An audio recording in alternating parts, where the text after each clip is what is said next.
Hoy voy a hablarles de una de las épocas de mayor relevancia en la historia del Perú, por los cambios que significaron en esta época una nueva cara para el país mostrada al exterior, pues sus cambios fueron de un carácter populista pero funcional para el mismo gobierno. Con varios nombres, se le catalogó a este gobierno largo de 11 años, entre ellos lo tenemos como gobierno entreguista y bastante más conocido como la Patria Nueva. Veremos por qué se le dio esos nombres, sus distintas decisiones bajo el mandato presidencial y por supuesto por qué Augusto B. Leguía duró tanto en el gobierno. República aristocrática. Esta etapa del Perú que les hablaré de manera superficial, ya que no es el tema que nos trae a hablar hoy, es la época anterior al oncenio de Leguía. También formó parte él con un gobierno común de 4 años. La República aristocrática consistía en el dominio del país por los oligarcas, quienes eran los más adinerados del Perú, que sin embargo eran muy pocos a comparación con la real población del Perú en esa época. La República aristocrática era dominada por 40 familias, las más ricas del Perú, donde encontramos apellidos como Pardo, Romaña, Candamo y Prado. Como podrán notar, estos apellidos estuvieron en las presidencias durante mucho tiempo en este periodo, pues todos los presidentes salían del partido civilista. Las haciendas de azúcar y algodón, la extracción de caucho y petróleo fueron las actividades enriquecedoras para los oligarcas. Dominaban la Universidad San Marcos y siendo esta una universidad de élite durante esos tiempos. Ellos estaban llenos de privilegios y claro, estaban excluidos de todo esto los obreros y los indígenas. Durante esta época hubo rebeliones indígenas, las cuales resaltaban la rebelión liderada por Rumimaki, y de obreros, las cuales lograron las 8 horas de trabajo. En fin, este método de gobierno fue un desastre y terminó con la llegada de Leguía al poder. Leguía postuló nuevamente y gracias a la Universidad San Marcos ganó las elecciones. Sin embargo, igual hizo un golpe de estado contra el presidente José Pardo en 1919, acabando con el partido civil y el dominio de la oligarquía en el Perú. Controlar las clases sociales era de lo más importante para el gobierno, así que se tuvo varios aspectos respecto a ellas. La clase alta eran los oligarcas, hacendados de la costa, los gamunales, hacendados de la sierra, productores de lana y la burguesía que poco a poco crecía con el oncenio. Estableció la ley de aguas, ley que estableció para el control de los oligarcas, ya que el agua era parte fundamental para su producción. Se estableció por precaución a un futuro golpe de estado, controlando el riego de los ríos en la costa, donde construyó grandes canales de irrigación, como Olmos e Imperial, uno en el norte y otro en el sur respectivamente. Y ahora faltaban los gamonales. La única forma de llegar a provincias era por carreteras, las cuales no había en esa época, y apoyó a la burguesía apoyando sus inversiones. La clase media eran profesionales del Perú, pues necesitaba los votos de la mayoría, y los votos de la mayoría estaban en la clase media, y solo eran los alfabetos los que podían votar. Entonces primero se ensañó en esta clase. Le dio trabajo y casas, los convirtió en la burocracia estatal, su sueldo fue costeado con el préstamo norteamericano. Para esta clase, Leguía construyó distritos como San Borja, San Isidro, Jesús María y Lince. Para la clase baja, ratificaron las 8 horas de trabajo para los obreros y por parte de los campesinos legalizaron las comunidades indígenas para que los gamonales no les expropien sus tierras y dándole un día en el calendario a los indios. Promulgó la ley de conscripción vial, la cual se dio por falta de carreteras en el interior del país. Consistía en que todos los varones de 18 a 60 años tenían que invertir 2 semanas al año en la construcción de carreteras. Los campesinos fueron los más explotados. Nos damos cuenta que el gobierno populista en todo sentido intenta apaciguar a la población con decisiones que cambian en nada la situación del pueblo. Al final sigue siendo explotado. Llamó a su gobierno la Patria Nueva. Realizó una nueva constitución de 1920 y ahí hacía ver que le beneficiaba a las mayorías. Y claramente no era así.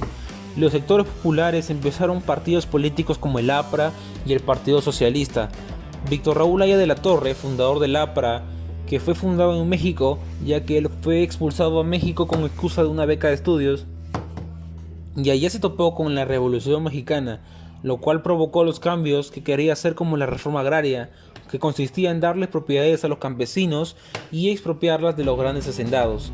Estos cambios fue conjuntamente con la clase media, que fue elegida para dirigir los cambios. El Partido Socialista eran los obreros e indígenas.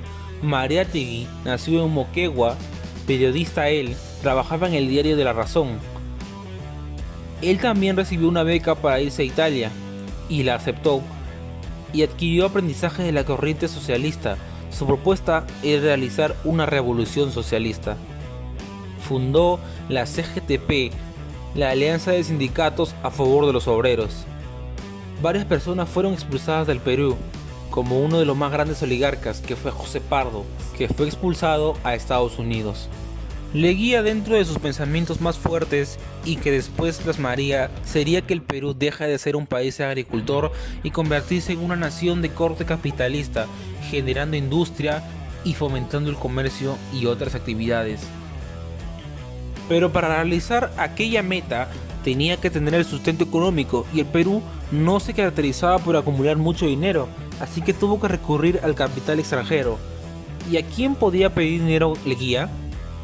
Pues fue la máxima potencia económica del mundo de esa época, que actualmente era Estados Unidos, pues esta había destronado a Inglaterra después de la Primera Guerra Mundial. Para atraer el capital extranjero tenían la idea de convertir al Perú y su capital principalmente en una metrópoli, embelleciéndola para los ojos del mundo. Su objetivo fue el desarrollo de las actividades capitalistas como el comercio, la banca y la industria. Leguía pedía grandes sumas de dinero y lo gastaba en tiempo récord. Como es cierto, Estados Unidos desconfiaba de la capacidad de pago del Perú y envió un economista llamado William Cumberland, dándose cuenta que no teníamos capacidad de pago, así que le negó el préstamo. Estados Unidos le presentó requisitos para poder seguir con las transacciones: entregar el control de las aduanas del Perú, o sea el Callao, fundar un banco que regule la moneda peruana. Leguía aceptó y se fundó el Banco Nacional de Reserva del Perú, en donde el primer presidente fue Cumberland. Este gobierno fue llamado también entreguista, por haberle entregado el poder del banco a Estados Unidos. Se realizó obras modernas en la ciudad, tales como avenidas, plazas e edificaciones. Tengamos en claro que hizo todas estas obras bajo la excusa del centenario de la independencia del Perú. La avenida Arequipa, Brasil, Venezuela, la Plaza San Martín, el Palacio de Gobierno, el Palacio de Justicia. Se dejó de andar en carretera y se trajeron los primeros autos de Estados Unidos, marca Ford, y se construyó el Estadio Nacional.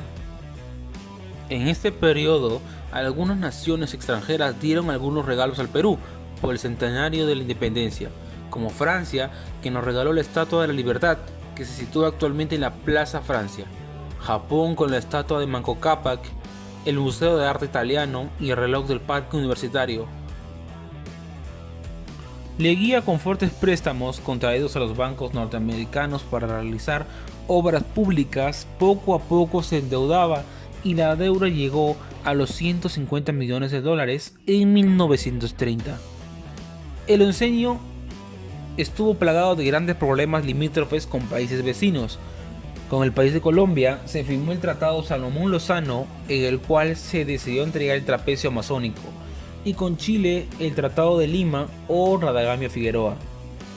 Con Chile el problema se iba a resolver con un plebiscito, pero Chile no lo cumplió y Leguía repartió salomónicamente, repartiendo Tacna y Arica.